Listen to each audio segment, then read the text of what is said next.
I had a partner for a while. I still do in a way. We were very close friends, and we worked together often, and we toured Europe a number of times. It's Mark Sutherland. Now, Mark is a phenomenal intellectual, and he introduced me to a lot of this stuff. And one of the things that he told me about was intermedia, the term intermedia, which was introduced by Samuel Taylor Coleridge in 1812. And then the term was taken by Dick Higgins and to explain a new process. Coleridge was talking about a medium whereby one statement would lead to another. And when Higgins took the term and you know, I guess in his 50s or 60s, what he meant was the movement of an idea from one form continuing into another form and continuing into another form at least 2 or 3 times.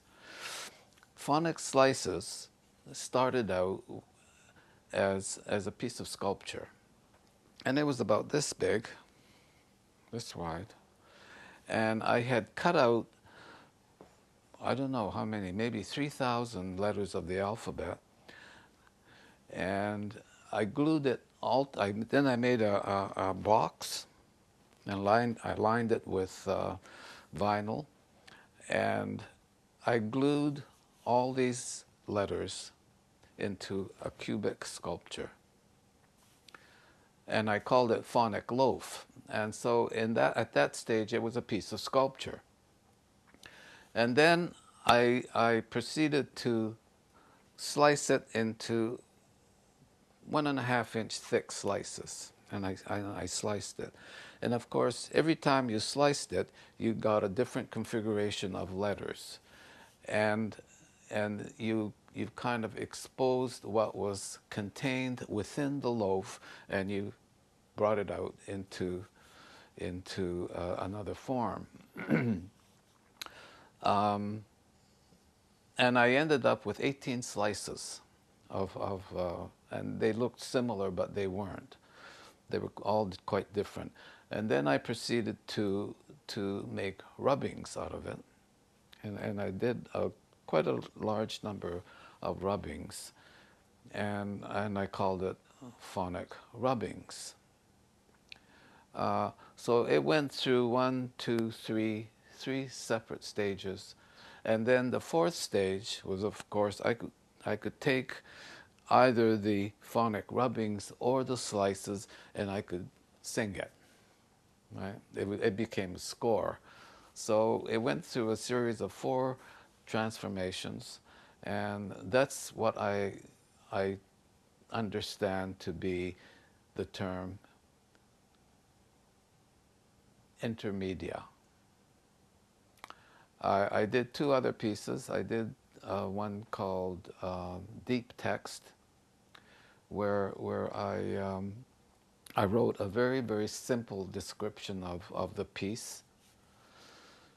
And then it was done on plastic sheets, and there were, I can't remember, the number of sheets was the number of letters in the longest word. But the essence of the piece is that you could look through the sheets of plastic, and if you went like that, it would change, right? And if you went like that, it would change. And so it became a moving score, and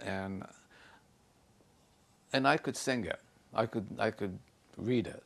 You know, I could go fo sin e pa dung ke e, etc.